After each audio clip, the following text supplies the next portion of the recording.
Fala, Vitão.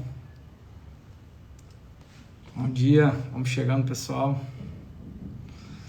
Grande Rodrigo Torres, meu sócio, parceiro, grande especialista em arbitragem. Vamos lá, pessoal, vamos chegando. Natália, tudo bem?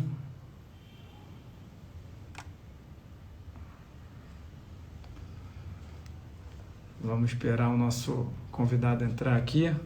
Hoje, pessoal, vai ser produção antecipada de prova e arbitragem. Vai ser com o professor Eduardo Talamini, uma grande referência, um ícone, né, do processo civil.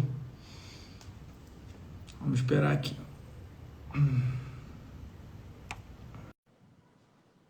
Ele entrou aqui, agora eu vou...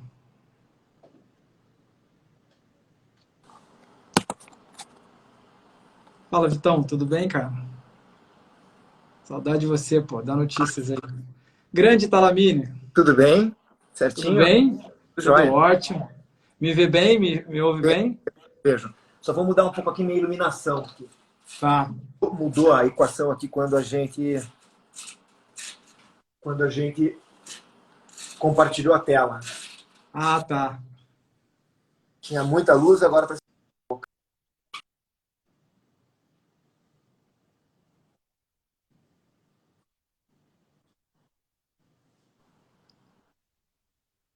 Acho que melhorou. Pronto, agora voltou. Voltou. Tô com uma falha de conexão para mim aqui também, Mas agora eu não tô te ouvindo. Ah, você tá me ouvindo agora?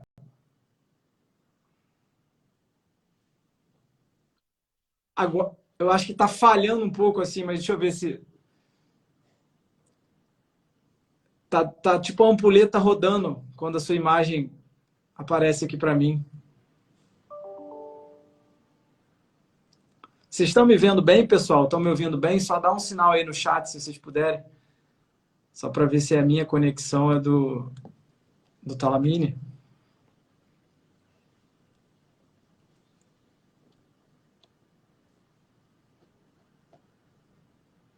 Ele saiu. Vocês estão me ouvindo bem? Manda aqui, por favor, aqui quem está assistindo. Ah, tá. A Natália já respondeu aqui. Tá. Então vamos esperar ele entrar de volta aqui. Travou. Querida Maria Angélica Feijó, já estou aqui já estou aqui com uma referência, sei que você é orientanda dele, né? Então já estava isso aqui no meu script para fazer essa referência. Ah, legal, Natália, estou vendo aqui. Robson Godinho, grande processualista, amigo. Vamos esperar o professor Talamini retornar, porque a gente entrou, parece que era alguma coisa, acho que da conexão. Mas enquanto isso aqui a gente vai trocando uma resenha aqui. Peraí, acho que ele entrou de volta. Entrou.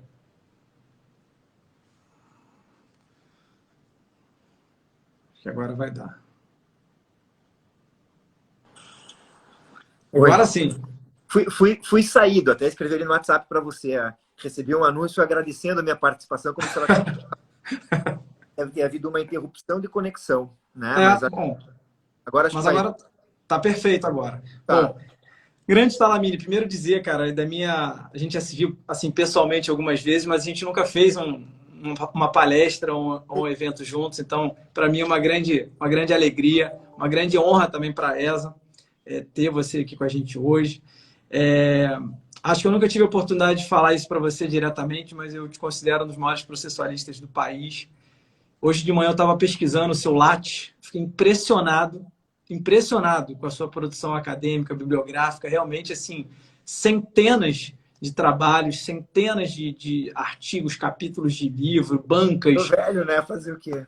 Impressionante. Eu queria destacar três trabalhos seus que realmente me tocam muito. O curso, né, com o professor Vamber, salvo engano, já está aí na 19ª ou 20ª edição, os 2 primeiros volumes.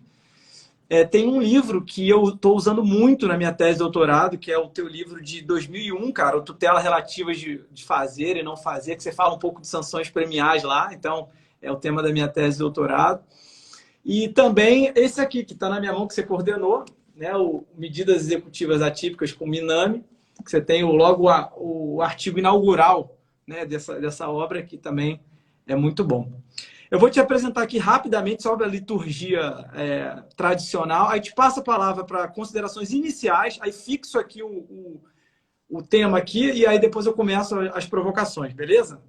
Então, ó, professor Talamina, livre docente em Direito Processual pela Faculdade de Direito de São Paulo, pela USP, Universidade de São Paulo, mestre e doutor em Direito Processual pela Faculdade de Direito de São Paulo.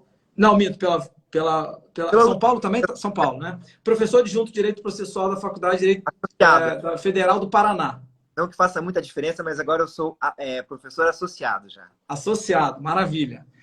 E advogado e uma das grandes referências em arbitragem. E tem um dado que eu acho muito interessante, Talamine, que para mim me toca também bastante. Você é orientador atualmente de 4 grandes amigos, e além, inclusive alguns estão aqui na live. Né? A Maria Angélica Feijó, que eu já vi aqui na live, a Anne Sara, que também entrou aqui, esteve com a gente recentemente, a Carol Zeda e o Felipe Marçal, também grandes amigos, então expectativa de excelentes trabalhos em breve. Bom, Talamine, de novo, vou botar o tema aqui, te passo para considerações iniciais. Obrigado mais uma vez. Bom, eu que agradeço, muito especialmente o convite. É sempre uma satisfação colaborar com a ESA da OAB do Rio, já me envolvi em diversos outros eventos. Não lembro se fiz alguma live com a ESA nesse período de isolamento. Provavelmente live mesmo é a primeira, portanto, deixo aqui registrada a minha imensa satisfação de colaborar agora por essa nova via. Estou à sua disposição para a gente debater o tema, um tema que me interessa e que sei que também interessa muito a você. Ambos escrevemos sobre ele. Então, vamos lá. Queria que você falasse, tem muitos estudantes aqui, Talamine, e já comecei a receber algumas perguntas aqui. Se você puder, antes da gente mergulhar na interconexão entre produção antecipada de prova e arbitragem, se você puder falar um pouquinho da produção antecipada de prova à luz do CPC 15, o que mudou, quais são as alterações, quais são os impactos, como é que você enxergou a estruturação desse procedimento? Perfeito. O Código de 2015 consagrou uma orientação teórica e uma prática que já se punham sob a égide do código anterior. É um daqueles casos em que o ordenamento já havia se reconfigurado, ou talvez sempre tenha sido assim, e a lei veio para explicitar isso. No sentido de que consagrou propriamente o direito autônomo à prova. Não que antes houvesse essa locução explicitada em decisões judiciais, mas havia já na doutrina. Direito autônomo à prova no seguinte sentido: a parte é também uma importante destinatária da prova. A parte tem direito à prova. Está superada aquela ideia de que a prova se destina apenas ou especialmente ao juiz, e a parte tem o direito de saber que provas tem, primeiro para saber se tem ou não razão. Ou antes de tudo, primeiro para poder identificar se ela tem ali um conflito, os limites do seu conflito com outra pessoa, se ela tem ou não razão, quais são as chances dela, se não convém ela fazer um acordo, em que termos ela faria acordo. Enfim, existem inúmeras utilidades para a obtenção e conhecimento prévio da prova pela parte. Isso conduz a que o procedimento antes dito, e ainda dito literalmente na lei, como sendo de produção antecipada da prova, ele tem muito mais do que o cautelar para o qual ele era destinado expressa e formalmente no código anterior. Lá estava dito que se faria uma produção autônoma de prova e antecipada, portanto, antes do processo em que ela seria usada, quando houvesse risco de perecimento das fontes, dos meios de prova e assim por diante. Ou seja, em situações de urgência. O código atual já não era o que a gente fazia na prática. Todo mundo cansou de usar a produção antecipada de provas antes, sem ter verdadeiramente um perigo na demora. Portanto, construindo explicações para justificar o emprego da produção antecipada. Naquela época, da sob a vigência do código anterior, foi escrita a grande tese sobre o tema, que é a do professor Flávio Yarcho, sua obra para a titularidade da USP, mas outros também já haviam tratado do tema. Daniel Assunção tinha abordado... Foi tese de doutorado dele, né? Eu acho, tese de doutorado. Havia um ensaio publicado na Repro, creio que do Fred com a Rafael Alexandria, mas certamente Fred e Paula Sarna eram autores. O Vamber e eu já vínhamos tratando há muito tempo, no curso avançado 3, dessa dimensão não cautelar da produção antecipada, porque ela era mesmo uma realidade. O Código Novo veio para dizer isso. Você pode utilizar a produção antecipada da prova para os casos de urgência, quando vai haver o perecimento ou há o risco de perda das fontes, meios probatórios, mas você também pode utilizá-la para outros fins, para definir suas chances no litígio, para definir a conveniência de um acordo, e é uma enumeração não exaustiva, é uma enumeração evidentemente exemplificativa. Então há, sim, um nexo de referibilidade com alguma outra pretensão, com algum conflito que poderia ser dito conflito, vou usar a expressão, embora desnecessária, principal, né? A produção autônoma da prova, e eu já vou usar essa expressão que é melhor do que antecipada, a produção autônoma ela se submete a pressupostos de admissibilidade para atuação jurisdicional, inclusive interesse de agir. Ninguém vai querer investigar algo para nada. Então, para justificar seu interesse, demonstrar seu direito autônomo à produção da prova, você vai apresentar uma perspectiva de algum conflito. Mas essa prova se produz desde já, independentemente de haver ou não esse conflito. Um outro indicativo claro de que a prova já tinha essa autonomia está no fato de que sempre se tanto na produção antecipada quanto na exibição de documento, quando feitos pela roupagem da antiga medida cautelar preparatória, sempre se reconhece que essas providências não exigiam o ajuizamento em 30 dias a seguir de uma ação principal. A justificativa fundava-se no fato de não serem medidas urgentes, cautelares, constritivas. Por serem não constritivas, não exigiriam o ajuizamento da principal. Mas vamos e venhamos, era um ajeite que se fazia para se justificar essa quebra do sistema. Rigorosamente era assim porque elas eram produções autônomas. E eu dizia, o elenco é exemplificativo. Eu posso imaginar outras funções para a produção autônoma da prova, para essa produção antecipada. Por exemplo, utilizar essa prova num processo administrativo. Por exemplo, pré-constituir a prova para que ela funcione como prova configuradora de direito líquido e certo em mandado de segurança, ou para que ela funcione como prova escrita na ação monitória. Tudo isso é concebível. Poderíamos discutir os termos disso, mas tudo isso, em tese, é imaginável. E eu posso produzir autonomamente a prova, e aqui a gente chega no cerne da nossa questão, para usar em arbitragem, né? E aí, só fazendo um fecho aqui, eu lembro que quando eu estudei pelo CPC de 73, os livros, quando davam aqueles exemplos clássicos, era assim, o prédio ia ruir, né? O prédio ia desabar, eu precisava fazer a prova, a testemunha estava internada, né? A moléstia grave, se não fizesse o depoimento, colhesse o depoimento, a prova ia se tornar inútil depois. Mas, enfim, e hoje eu acho que a produção autônoma de prova está bem como um termômetro, né? Como se eu fosse medir a temperatura. Deixa eu ver se o meu direito é bom, deixa eu ver se eu tenho chance. Eu acho que isso vem sendo bastante utilizado na prática. Mas vamos lá, agora vamos, então, mergulhar, que eu estou vendo uma galera aqui de arbitragem já presente também aqui na live. Como é que funciona, Talamini? Qual que é a sua opinião? E aí você tem tempo para desenvolver os argumentos e tal. Um contrato que tem uma cláusula compromissória, né, dizendo que se houver algum conflito, algum litígio decorrente, as partes têm que submeter à arbitragem. Mas aí surge a necessidade de uma produção antecipada de prova. Eu não vou analisar, vou deixar você falar se tem natureza cautelar essa prova ou se é uma prova sem perigo, sem urgência. Mas queria que você analisasse essas situações, saber se, havendo cláusula compromissória, os litigantes lá, as partes, podem se valer do judiciário para uma produção antecipada de prova ou obrigatoriamente devem recorrer à arbitragem, já que aí a jurisdição, a competência é do árbitro e caberia a ele, então, verificar e examinar tudo. Ok.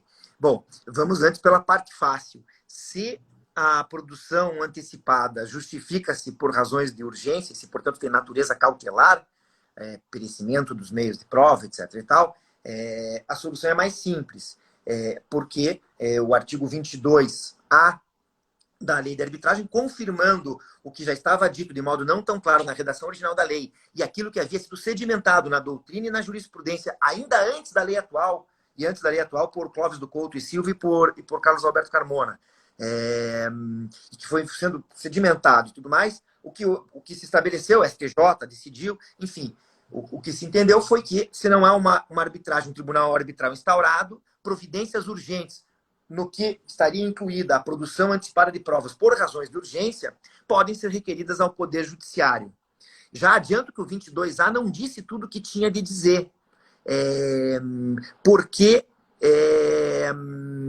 há casos em que a Câmara Arbitral, escolhida pelas partes na Convenção Arbitral, disponibiliza arbitragem de emergência, arbitragem de urgência. E, portanto, nesses casos, e normalmente esse é o modelo usado pelas câmaras, elas ofertam isso, sem que seja cogente, vinculante um emprego da arbitragem de emergência, e sem que o recurso ao judiciário implique renúncia à convenção arbitral como um todo. Então, quando eu tenho, normalmente esse é o modelo, desconheço um modelo distinto entre os concretamente adotados pelas câmaras. Quando eu tenho uma arbitragem de emergência, é uma oferta que a Câmara faz me dizendo o seguinte: se você ainda não tiver sua arbitragem quanto à pretensão principal instalada, se você quiser, você pode se valer da arbitragem de emergência. Se não, pode ir normalmente ao judiciário. Então, o 22A já não disse isso. Então, se é uma produção antecipada de prova de natureza cautelar, não há problema. A gente enquadra isso em todas as discussões que a gente já tem sobre medidas urgentes preparatórias da arbitragem. O grande problema está nessa abertura, ora explicitada no código, quanto à produção antecipada, a produção autônoma não urgente, por razões outras, para eu verificar se eu tenho chances, para eu verificar se eu quero fazer acordo, etc. e tal. O dilema aqui é o seguinte: existe uma autorização para que o judiciário, provisoriamente e em cooperação com a arbitragem, atue antes de instalado o tribunal arbitral quando há razões de urgência. Agora, se não houver razões de urgência, seria justificável eu recorrer ao judiciário ou eu teria de promover a instauração de um processo arbitral? Né? A primeira questão que vai se pôr, a primeira pergunta que alguém vai fazer é: ok, mas essa pretensão de simples produção autônoma da prova submete-se à convenção arbitral, está abrangida pela convenção arbitral? Sim, porque embora ela seja autônoma, ela tem, como eu disse, um nexo de referibilidade com o conflito em função do qual essa prova teria de ser produzida. Eu sempre vou apresentar, e isso é muito claro no 381, ao mesmo tempo em que ele consagra essas hipóteses de autonomia, ainda que em caráter exemplificativo, todas elas guardam relação com a perspectiva de alguma outra ação, de uma outra pretensão, de um outro, enfim, conflito. Então, o inciso 1 fala no final, certos fatos que serão muito difíceis de serem provados na pendência da ação. Que ação? A outra ação.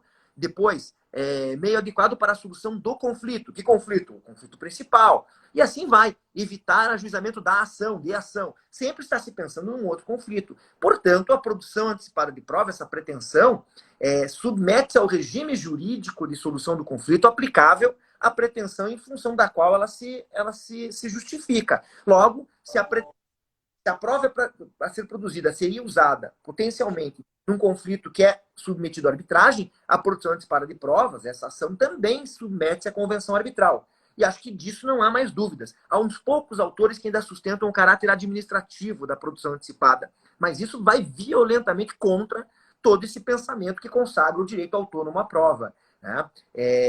Trata-se aqui, sim, de jurisdição. Até reconheço que alguns falam de jurisdição voluntária, mas hoje falar de jurisdição voluntária não significa afirmar natureza administrativa, porque a jurisdição voluntária também está reconhecidamente afirmada como tão jurisdicional quanto a contenciosa. Então, é uma atividade jurisdicional, submete-se à convenção arbitral. E daí esse é o problema que eu tenho. Eu teria de ir para uma arbitragem.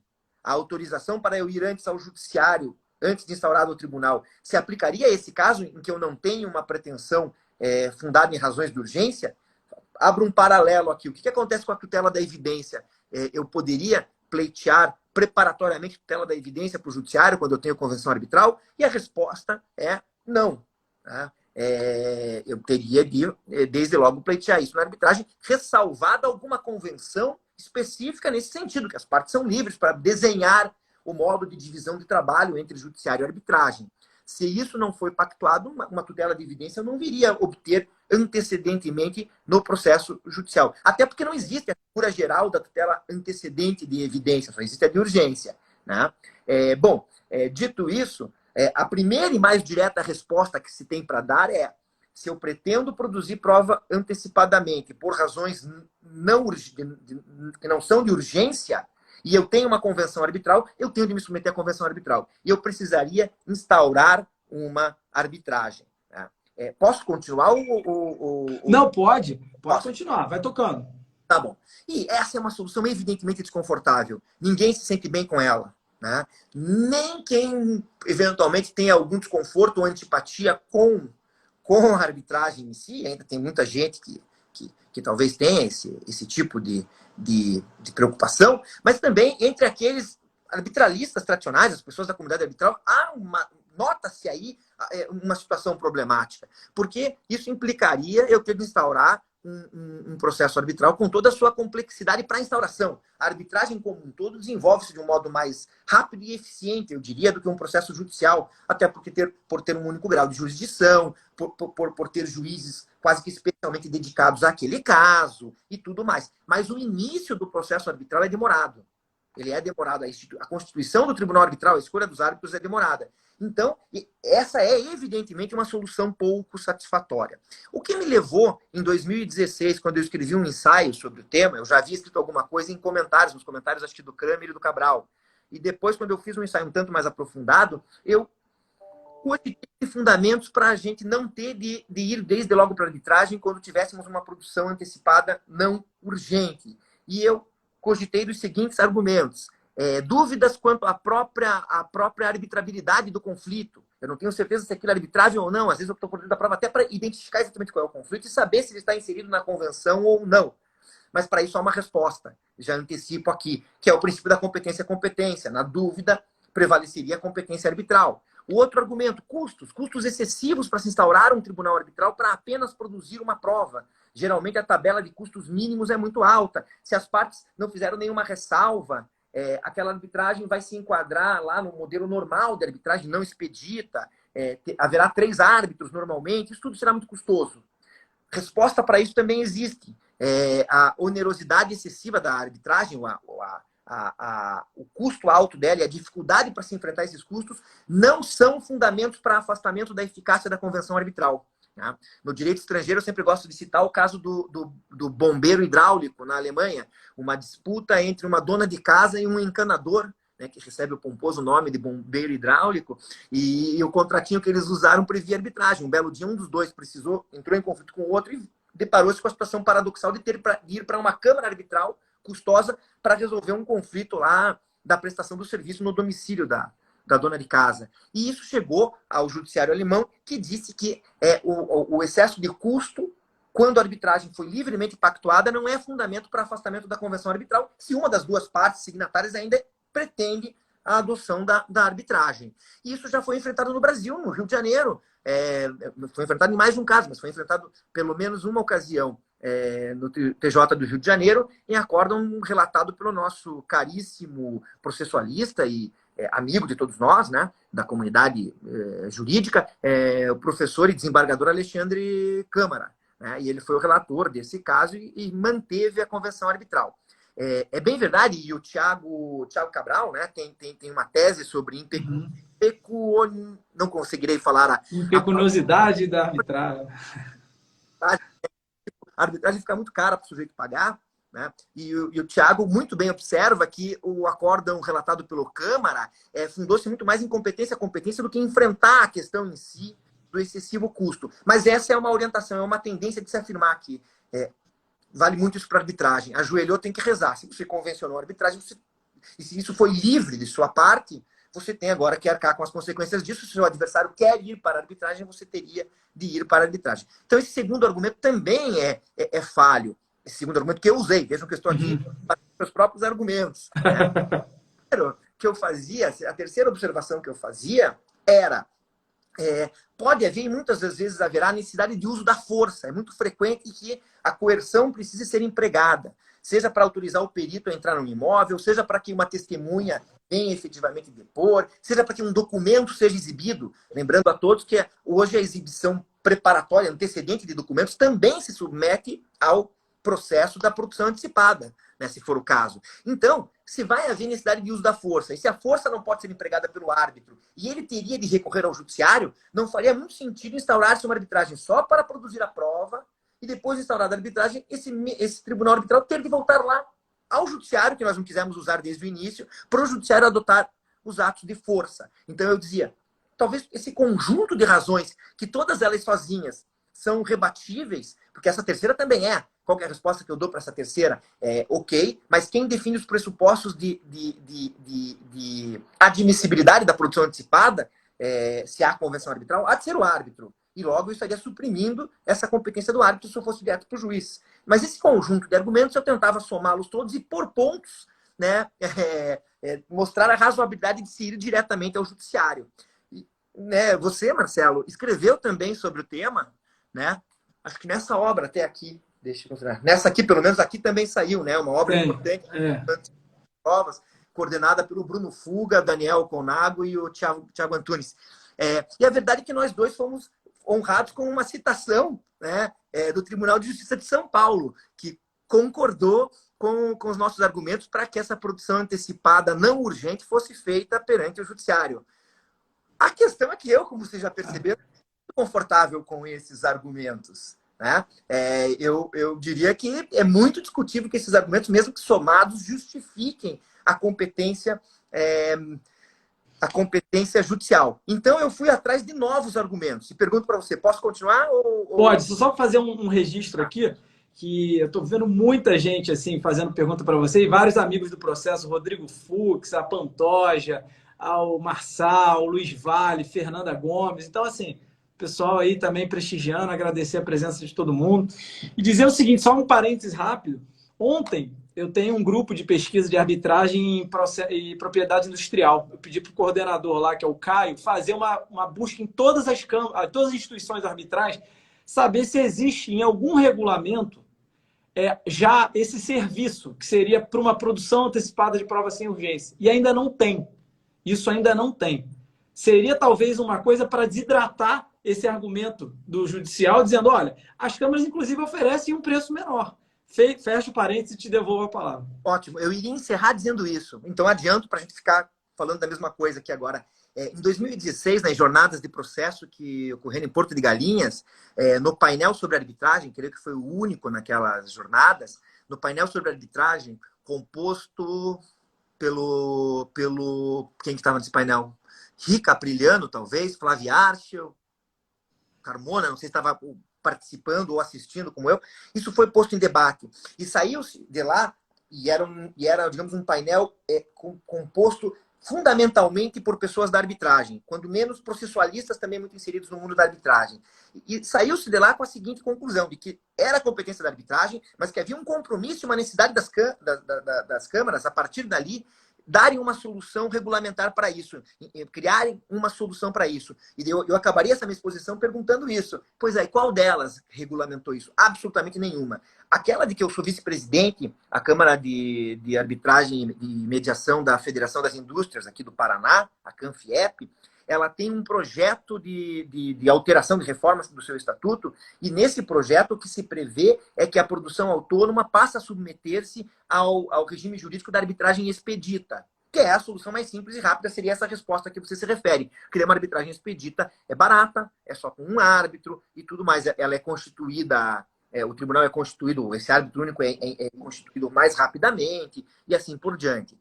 Enquanto não há essa solução, eu continuo desconfortável, ainda que aqueles argumentos não sejam rebatíveis, eu continuo procurando explicações para o que acontece aí. Então eu vou aqui por um outro caminho, e eu vou me dedicar aqui agora a apresentar para vocês alguns argumentos, até submeter ao teste com você, acho que a gente até já debateu um pouquinho isso. Eu apresento aqui a todos os seguintes argumentos para mostrar como há uma significativa mitigação de competência em matéria probatória. Primeira observação que eu faço é a seguinte: o que acontece com a prova produzida perante juiz incompetente quando se reconhece subsequentemente a incompetência e se remete o processo para o juiz competente? Essa prova, invariavelmente, é aproveitada. Claro, o novo juiz tem o poder de repetir alguma prova, como o velho juiz também teria. Uma prova sempre poderia, fundamentadamente, ser repetida. E só fundamentadamente o novo juiz vai poder repeti-la. Todo mundo aprendeu, até os leigos aprenderam isso com toda essa discussão da história do Lula, porque diziam, se for só por incompetência, a prova fica mantida, se for por suspeição, não fica, blá, blá, blá. Então todo mundo sabe que uma prova pode ser aproveitada quando o juiz é incompetente. Minha primeira ponderação. Minha segunda ponderação, quando se trata de prova emprestada, o que se apresenta como pressuposto para que se admita a prova emprestada? Essencialmente que aquele contra quem ela vai ser usada tenha podido participar em contraditório do processo anterior e que ela tenha sido produzida em um processo de natureza jurisdicional. Tá? Não mais que isso. Não se exige como pressuposto para o empréstimo de prova, e nisso a professora Ada Grinover ficava totalmente vencida. Não se exige como pressuposto para o empréstimo de prova que ela tenha sido produzida por um juiz que também seria competente para o caso para o qual ela vai.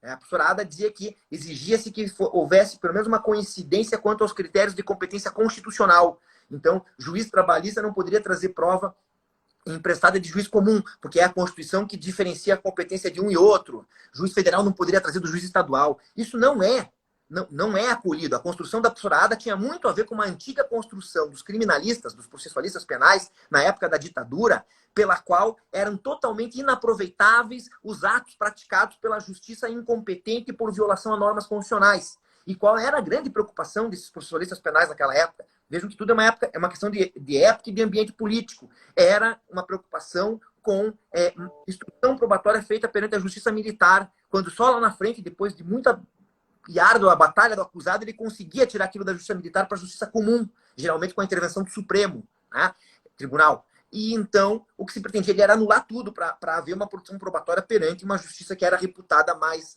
independente e assim por diante. Então, teve uma nobre função histórica essa construção, mas ela não confere com a realidade. O Supremo, reiteradamente, agora afirma que aproveita-se qualquer tipo de prova proveniente de juiz incompetente. E, portanto, se empresta prova, mesmo que aquele juiz onde a prova foi emprestada não fosse competente para essa outra ação. Então, eu trabalho frequentemente com prova que provém de um juiz que não teria competência para a pretensão principal. Né? Indo adiante, vamos imaginar que ficou pacificado lá na frente que a prova antecipada, nesse caso, precisaria ser feita. Não, vamos deixar esse caso por enquanto de fora. Vamos supor que num dado caso, uma prova foi produzida antecipadamente perante um juiz que não era competente. Erraram na competência do juiz. E depois se vai usar essa prova no processo principal. Não estou nem falando da relação entre a arbitragem e judiciário, um outro caso qualquer. Né? A prova foi produzida na justiça estadual para depois ser usada na justiça federal. E alguém diz, poxa, mas tinha que ter sido produzida na justiça federal. E eu já vou falar de uma outra regrinha sobre isso. E daí? Eu não vou usar a prova? Vou acabar usando dentro do argumento de que eu usaria até a prova proveniente do juiz incompetente, que eu poderia emprestar prova de um juiz que não tivesse competência para aquela causa, e assim por diante. Enfim, eu vou somando tudo isso. Agora eu ponho ainda mais uma ponderação. O artigo 381, parágrafo 4º do Código de Processo Civil, havia estabelecido que... Bom, primeiro, o 381 havia dito no parágrafo 2º, que a prova deveria ser sempre produzida ou no foro do réu ou no local em que ela precisaria ser produzida, o local em que vai a perícia, o local em que está a testemunha, seriam foros concorrentes.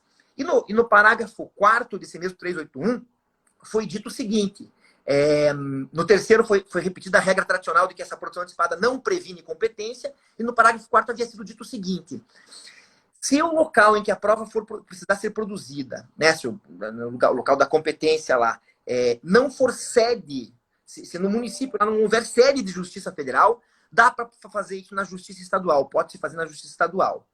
E ok, ninguém contestava a legitimidade dessa regra, porque ela se amparava na antiga redação do parágrafo 3º do artigo 109 da Constituição. O parágrafo 3º, 109 da Constituição dizia: juízes estaduais julgarão causas previdenciárias federais quando naquele município não houver sede de justiça federal, mas houver comarca. E o antigo parágrafo 3º do 109 da Constituição ainda dizia: a lei infraconstitucional poderá autorizar essa mesma delegação de competência em outros casos. Veio uma reforma em 2019 pela emenda constitucional 103 e mudou a redação do parágrafo 3º do 109 da Constituição. E agora, a única coisa que ali se autoriza é a possibilidade de a lei infraconstitucional fazer essa delegação nos casos previdenciários. Né? Não há mais uma autorização genérica para o legislador.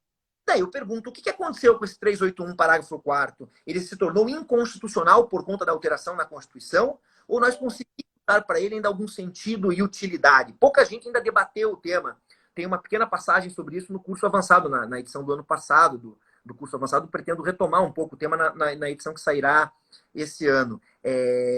O que acontece? Essa regra está verdadeiramente revogada, né, tornada inconstitucional pela alteração da Constituição, ou nós justificaríamos ainda assim essa competência excepcional do juiz estadual dentro do argumento de que competente para produzir a prova é aquele que está em melhores condições de produzi-la, ou seja, uma diretriz de competência adequada. Né? É a provocação que eu faço.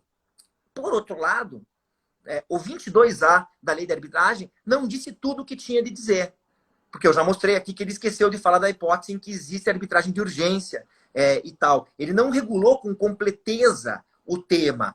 Daí eu posso perguntar, se ele não regulou com completeza e não aludiu à arbitragem de emergência, será que ele também não teria esquecido desses casos de tutela sumária, antecedente e não urgente, para ressalvá-las, para que também ficassem no judiciário? Né? Digo tudo isso para sugerir, isso aqui ainda é uma sugestão, é algo que eu estou pensando, quero fazer um artigo sobre isso, para sugerir que o verdadeiro fundamento que justifica a competência também do juiz estatal, nesses casos, seria um princípio de competência adequada, né? A constatação de que faz-se a prova onde se der para fazer, onde estiver mais fácil de fazer, e depois, na medida em que essa prova tenha sido feita sob as garantias do devido processo do contraditório por alguém investido de jurisdição, ela vai ser usada, de modo que existiria uma extrema relatividade nas regras de competência para a produção autônoma da prova, o que me levaria a admitir que o judiciário atuasse nesses casos, se não por aquelas razões originárias que eu apresentei, que ficam agora muito mais como argumentos complementares retóricos, muito mais por essa ideia de adequação, de competência adequada em matéria de produção probatória. Assim, acrescentando os seus pertinentes comentários, eu ainda vejo um que a gente chegou a conversar isso, né? Claro que esse é um argumento, vamos dizer assim, meio safado, mas ele é um argumento prático. Se você, na sua petição de produção antecipada de prova, consegue mostrar que essa prova tem utilidade para um terceiro, que não está coberto pela convenção de arbitragem, você foge do argumento de que haveria uma vinculação imediata da arbitragem. Então você inventa uma urgência, que era o que se fazia antes de 2015, cria lá, descreve uma urgência imaginária e tal, e muitas vezes aquilo também é aceito como sendo... E aqui tem um outro problema, que é a teoria da asserção. A asserção, eu acho ela muito discutível em determinadas condições da ação, mas na competência, a competência é pautada basicamente por asserção. Eu defino a competência à luz do que eu estou falando.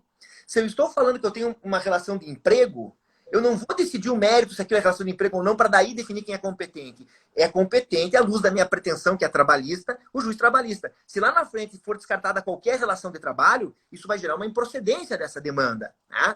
Então, você considera a asserção para fins de competência. Se eu chego perante o judiciário dizendo tem urgência, ter ou não urgência passa a ser o mérito da minha produção antecipada cautelar de prova, e não algo que possa ser invertido para ser dito, não tem urgência, portanto a competência não é minha. Né?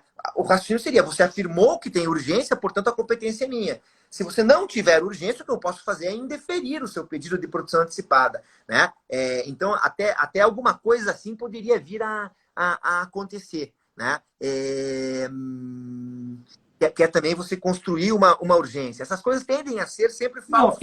E é interessante, Salamini, que outro dia eu estava conversando com um colega e ele me contou uma situação envolvendo uma produção autônoma de prova urgente, mas sem uma referibilidade concreta a um futuro processo. Como que era a situação? Ele tinha uma fábrica, né, e muitos funcionários e tal, e tinha uma suspeita de que o Ministério Público do Trabalho poderia autuá-los por suposta irregularidade. E essa planta, essa fábrica, ia fechar. Então, ele queria produzir a prova só para ter a certeza de que todo estava em conformidade com tudo, para, numa eventualidade do Ministério Público do Trabalho propor ação, questionando, ele ter essa prova para poder mostrar que, enfim, estava tudo regularizado. Eu achei interessante também, porque era uma urgência, mas sem uma ação por parte dele imediata para se propor. Condições de descrever qual era o possível conflito. A gente sempre tem, né, como imaginar qual é o possível conflito. Ainda que não seja impossível que você pense num conflito e aquela prova venha lhe servir para outro, nos limites em que o sujeito passivo seja o mesmo, né, na relação que está podendo usar. E me faltou ainda fazer a seguinte ponderação. Tudo isso se resolve também por uma convenção entre as partes. E isso não é, essa minha afirmação não é uma afirmação teorética, isso já foi testado na prática. O que eu quero dizer é que se as partes celebrarem convenção arbitral, mas ressalvarem que produções antecipadas, sejam ou não urgentes, quando antecedentes ao processo arbitral serão de competência do judiciário, vale essa convenção. Isso já aconteceu num caso meu. O Tribunal de Justiça do Paraná que tem alguns casos em que isso aconteceu. Menos porque as partes foram previdentes e mais porque elas usaram um termo pouco preciso. Há vários contratos. Um cliente meu tinha um contrato assim, com uma redação que não fui nem eu que estabeleci previamente. O meu cliente tinha um contrato que dizia que os litígios seriam resolvidos por arbitragem, ressalvada a competência judicial, e elegiam o foro de Curitiba, Paraná, para a solução de medidas, e usar essa expressão, antecedentes à arbitragem. E o Tribunal de Justiça aqui do Paraná tem dito que quando a convenção arbitral ressalvou a competência do judiciário para medidas antecedentes, elas não precisam ser urgentes, elas só têm de ser antecedentes. Então, o Tribunal de Justiça do Paraná, quando o contrato entre as partes, quando a convenção entre as partes alude à competência do judiciário para medidas antecedentes, ele reconhece como sendo dele, judiciário, a competência para a produção antecipada não baseada em razões de urgência. Então, me parece também uma solução interessante para quem puder pensar no problema na hora de celebrar o contrato. E como eu acho que quanto mais, na hora da confecção da cláusula compromissória, a gente abarcar todas essas possibilidades, se vai ter árbitro de emergência, se a produção antecipada de prova obrigatoriamente tem que ser na arbitragem ou não, acho que quanto mais você customizar, né, e quanto mais você transformar essa cláusula, uma cláusula cheia, completa mesmo, acho que menos discussões, a gente abre os flancos para menos discussões, né? Agora, o pessoal está perguntando aqui também, o seu artigo que saiu na Repro, eu estou aqui com ele anotado, ele é de 2016, é o volume 260, o número 260 da Repro, então depois quem quiser consultar. E esse artigo que você mencionou, que realmente está no livro, tá no livro do Bruno Fuga, eu escrevi com o meu sócio Rodrigo Torres. Então, só fazer o registro também que ele está aqui assistindo a live. Mas com você, Talamini, pode completar. Então, esse meu artigo é fácil de ser encontrado para quem não tiver a assinatura da Repro, porque com autorização das editoras isso pode ir para o perfil pessoal do autor. Então, meu perfil no Academia tem lá o PDF com esse artigo. Tá? Então, legal. É fácil. Agora, eu estava aqui, enquanto você falava, estava aqui viajando, né, em outros argumentos em prol dessa possibilidade de se usar o judiciário e, enfim, em detrimento da arbitragem nesse momento da prova desvinculada da urgência. Você falou de cooperação, que é um tema que eu gosto muito, você falou de aproveitamento da própria prova, prova emprestada. Agora, talvez, eu estou aqui pensando alto, Alamine, eu nunca dividi isso com ninguém, é algo realmente que eu estou pensando aqui agora. A própria noção que se vem prestigiando atos concertados entre árbitros e juízes, talvez reforce esse pensamento, dizer, olha, se é possível esse compartilhamento de atos, e se o árbitro lá na frente pode rever essa prova ou utilizá-la como prova emprestada, mas fazer, será que isso não poderia também ser um argumento favorável, dizendo que essa já é uma realidade, que vem acontecer esse compartilhamento de produção de provas? Mais ou menos esse é o discurso que eu tentei usar. Eu acho que a questão passa pela ideia de cooperação entre órgãos jurisdicionais. Quando escrevi sobre um tema correlato a esse, que era sobre medidas urgentes e arbitragem, em que eu tratava da competência do judiciário para as medidas antecedentes à arbitragem, eu já qualificava mesmo essa atividade do judiciário quando ele processa e julga medidas urgentes preparatórias da arbitragem como sendo uma atividade de cooperação, né, jurisdicional. A gente está acostumado a pensar a cooperação internacional e a cooperação entre órgãos do judiciário. Mas a gente tem que lembrar que existe essa cooperação entre juiz e árbitro, né? O Carmona tinha um breve texto que saiu na revista da ASP que se chamava Das Boas Relações entre Juízes e Árbitros, que era basicamente sobre isso, sobre um cooperando com o outro. Né? E sim, então, acho que a própria ideia de cooperação conduz a esses resultados quando a gente vê hoje atos concertados pelos quais a prova vai ser produzida lá em outro lugar. Eu não tinha conseguido ler perguntas, e acho que há várias outras, mas tem uma que está parada, que é do Felipe Marçal. Poderia falar alguma coisa sobre ela, porque ela tem relação com o que a gente está falando. Ele pergunta se é legítima a regra de que o juiz da produção antecipada deve ser diverso do da demanda principal. Primeiro, eu acho que não é que deve ser diverso, né? Acho que o Felipe quis dizer que pode ser diverso, porque, afinal, a competência para a produção antecipada pela letra da lei que eu li aqui antes é a do foro do réu ou do local em que a prova vai ser produzida. E a pretensão principal, de fato, pode se submeter a outros parâmetros de competência territorial, local do contrato, local do dano, etc., tal, que pode não coincidir com esses dois parâmetros. Então, é uma razoável diversidade. Eu acho que isso só contribui para evidenciar que o tema aqui é extremamente relativizado, que o tema da competência é relativizado. Embaixo, o Felipe emenda dizendo que acho que é isso que ele quer dizer, que ele acha essa regra parcialmente inconstitucional, essa que faz com que não haja uma identidade de competências entre a produção antecipada e a futura pretensão. Não sei se foi isso que o Felipe quis dizer. Mas eu acho, Talamini, que esse segundo comentário dele, ele estava falando do 381, parágrafo 4º lá do... Eu acho que sim, eu acho.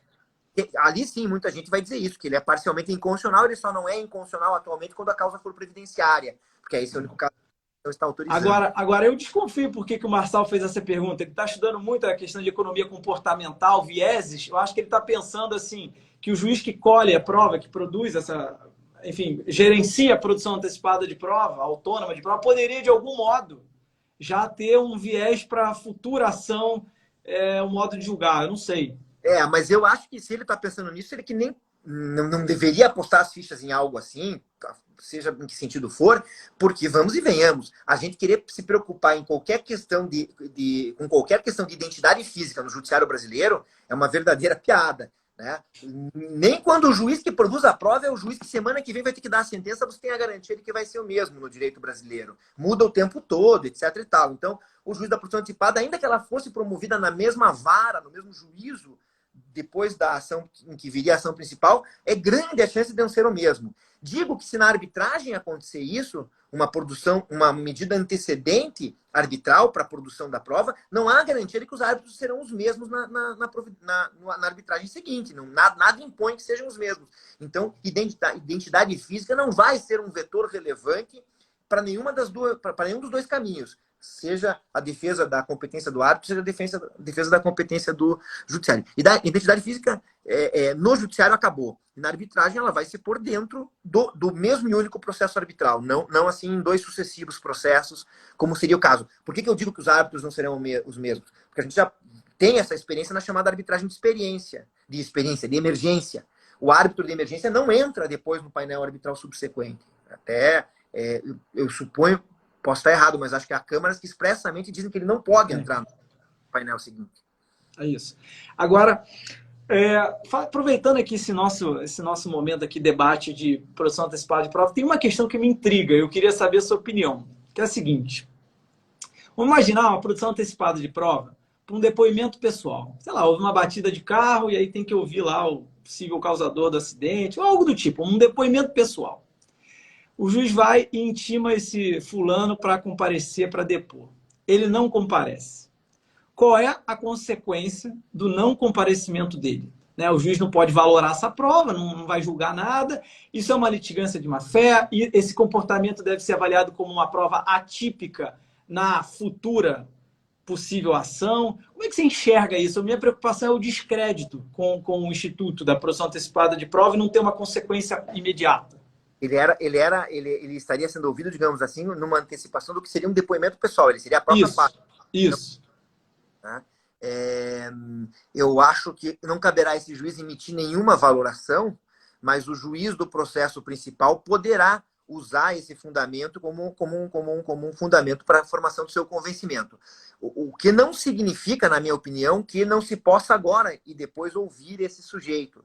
Então, eu acho perfeitamente concebível que esse sujeito que se negou a ir lá atrás fazer esse depoimento, prestar esse depoimento, ele se ofereça para prestar depoimento, e isso hoje é perfeitamente admissível. Paulo Osternack, inclusive, escreveu no pós-doc dele em Portugal sobre uma regra que lá é expressa, mas que aqui sempre foi admitida. O Vídeo Batista tinha páginas interessantes sobre isso, muito antes Capelletti tratou, que é o testemunho dado pela própria parte. Então, ele até pode tentar resolver esse erro dele, dizendo, eu me ofereço, eu produzo, eu deponho agora. Eu acho que deveria ser acolhida essa pretensão dele de ser ouvido agora e ele será penado por litigância de má-fé, né? Porque absolutamente confirmado, inclusive, por essa estratégia dele de antes não comparecer. Esse é uma possível solução. Outro possível encaminhamento agora não dá mais para fazer isso, ele morreu. E a ação está sendo promovida contra o espólio, contra os herdeiros dele. Daí eu vou aplicar com muita tranquilidade, se eu for o juiz ou o árbitro, eu vou aplicar com muita tranquilidade a presunção de veracidade dos fatos que o autor pretenderia extrair desse depoimento que faltou. Presunção que é relativa, que pode ficar bom. E esse é o ponto, porque normalmente numa produção antecipada de prova, você não abre tudo, o autor não abre tudo, né, da pretensão, vamos chamar assim, principal. Então aí você tem uma presunção de veracidade de fatos que você às vezes nem trouxe ao processo ainda, também poderia ser um pouco delicado. Eu concordo com você, Talamini, e eu acho assim que talvez uma maneira de advertir, né, a esse depoente de uma possível ausência seria colocar no próprio mandado, dizendo, olha, a ausência dele nesse depoimento poderá ser valorado numa possível futura causa como presunção ou como no contexto das demais provas escolhidas, alguma coisa assim, para ele ter uma ciência mínima de que pode dar um problema, né? Ou a gente parte ainda para um outro caminho, ou a gente parte para outro caminho, que é o que se põe atualmente para a exibição do documento. Antigamente se dizia, exibição em face de terceiro, ele pode ser coartado, ele pode ser coagido mediante medidas coercitivas e tudo mais. Ele respondia, era um caso em que o Código expressamente já falava de desobediência, inclusive, quando o terceiro não exibisse o documento que o juiz julgou existir e ser de apresentação devida. Para a parte, diziam, não, para a parte haverá só uma presunção de veracidade dos fatos que seriam provados pelo documento. Isso nunca funcionou na prática. Né? Em 30 anos de experiência forense que eu tenho, nunca dá certo. Porque, como você disse, muitas vezes, mesmo no curso de um processo, mesmo quando não é algo antecedente, a parte precisa do documento, não tanto porque... Não é como em filme, que se o documento aparecer, tudo estará revelado, mas acontece no Scooby-Doo quando se puxa a máscara. Né? Você precisa do documento para o documento ser um ponto de partida de investigações. De modo que aquela consequência da presunção de veracidade muitas vezes é frustrada. E na prática, frequentemente o é. E grandes litigantes que sabem disso já estão acostumados a simplesmente ignorar ordens de exibição de documento.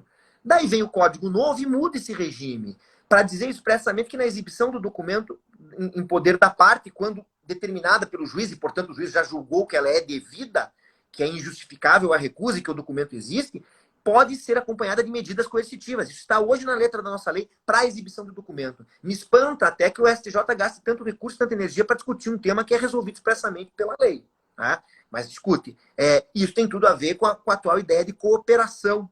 Né? Eu não acho que alguém tenha dever de fazer prova contra si, mas tem o dever de não atrapalhar a prova dos outros. Pô. Isso não tem nada a ver com fazer prova contra si. De modo que eu lanço uma provocação. Em que medida ainda é legítimo no Tribunal Federal de que alguém não pode ser coagido a fornecer material para exame de DNA, na época já estabelecida por apertadíssima maioria. Né? O Sepúlveda Pertence dizia, muito me espanta que uma picadela possa ferir a dignidade humana de alguém. Hoje não tem nem picadela. Né? Unha, fio de cabelo servem. Né? Em que medida, e daí eu chego no nosso ponto, em que medida eu não poderia dizer, venha prestar depoimento sob pena de multa coercitiva?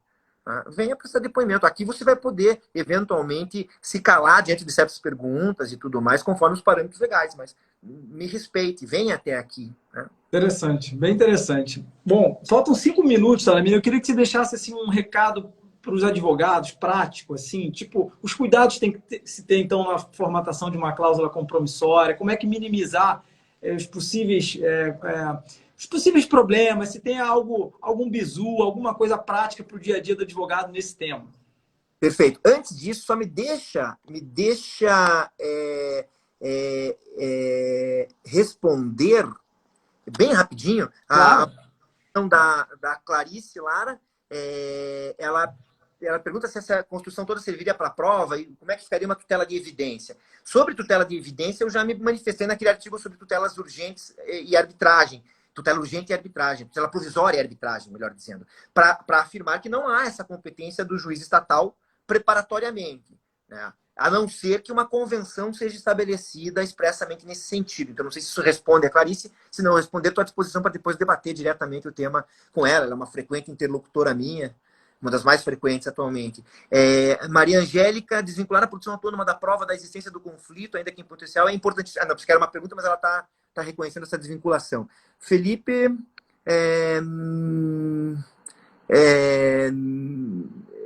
ele está ponderando que nem sempre indicar o conflito é necessário para a configuração do interesse. Ok, se alguém conseguir imaginar, eu concordo. O interesse de agir é uma cláusula aberta. A gente nunca pode recusar interesse para determinadas situações. Marcelo Barbie Gonçalves que o diga. Né? Ele, no seu brilhante trabalho sobre a nova configuração da jurisdição, ele mostra como o interesse de agir pode ser criativo e produzir novas formas de atuação jurisdicional. O bizu que eu deixo, a dica que eu deixo... Só fazer, Talamini, você fez referência ao desembargador Alexandre Câmara, ele acabou de entrar aí dando um oi aí. Um abraço para ele. Bom, a recomendação que eu deixo é muita atenção na confecção da convenção arbitral. Muita atenção não significa torná-la complexa e excessivamente sofisticada, né? Mas não deixar isso para aquele... Né? Costumam dizer que essa é o tipo da cláusula que entra naquela midnight hour, né? Quando já está todo mundo cansado e coloca qualquer coisa. Não é para colocar qualquer coisa. Cada vez mais acho que os advogados percebem o quão importante é a convenção arbitral. Então, uma boa convenção arbitral vai definir com clareza qual é, né, o processo arbitral que você vai querer ali, qual é a Câmara, que regras são aplicáveis, mas também vai pensar, vai ter em mente a regulamentação do judiciário, porque afinal todos já perceberam muito claramente que o judiciário dialoga muito com a arbitragem, coopera muito com a arbitragem.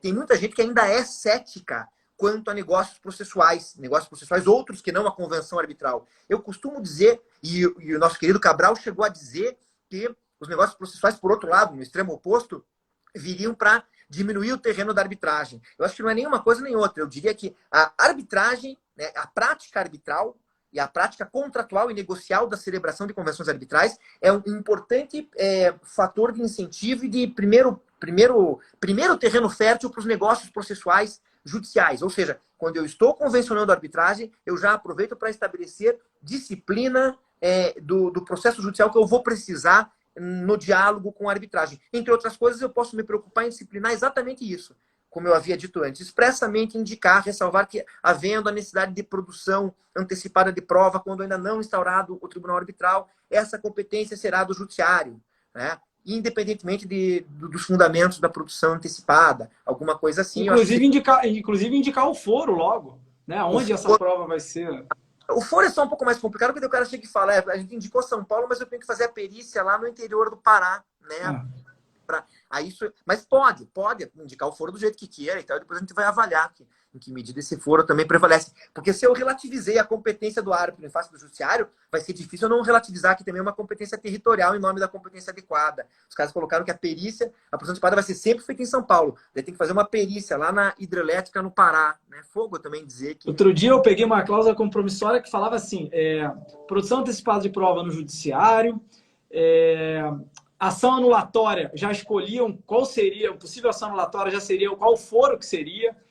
Tinha parte escalonada, metade do litígio ia para a arbitragem, a outra metade ia para o judiciário. Quer dizer, você tinha quase que interpretar a cláusula, mas pelo menos tentaram fechar os buracos. Né? Talvez, minha preocupação é só com isso, né? Tentar ser também simples nisso, mas porque também pode criar uma dificuldade de hermenêutica tão grande, mas tão grande que, né, que a convenção também seja contraproducente. Mas, enfim, é muito importante cada vez mais na convenção. É claro que muitos que estão aqui assistindo são advogados de contencioso e recebem já o problema aperfeiçoado. Daí a gente tem que trabalhar com o que tem e por isso que é importante esse tipo de debate.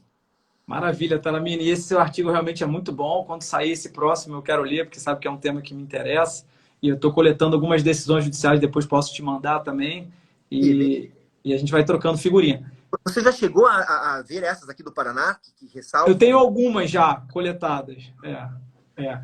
E aí dizer que essa live aqui vai ficar salva no IGTV da ESA, para quem quiser ver depois. Talamini, já te fazer um convite, a gente lançou a primeira edição, uma obra coletiva das quartas processuais, todas as lives que a gente fez em 2019, 2020 viraram um livro. Né? Tem o professor Câmara, Cabral, tem Fred, e já estamos, o segundo volume está em produção. Então eu já queria te convidar para enviar depois um artigo, não precisa ser inédito, provavelmente sobre esse tema, você pode pegar esse da Repro e dar uma remodelada e uma requentada. Estou agora, provavelmente. E, enfim, depois a gente fala por e-mail para te passar os detalhes. Agradecer a todo mundo que participou, dizer que realmente foi uma alegria ver tantos amigos, tantos acadêmicos, tantos advogados. E deixar a casa da ESA sempre aberta para você, quando você quiser voltar, quiser fazer lançamento de livro ou qualquer coisa do tipo, a casa é sua, tá bom? Abraço grande, bom dia e cuidem-se, pessoal. Obrigado, abraço a todos. Valeu, muito obrigado. Tchau, tchau.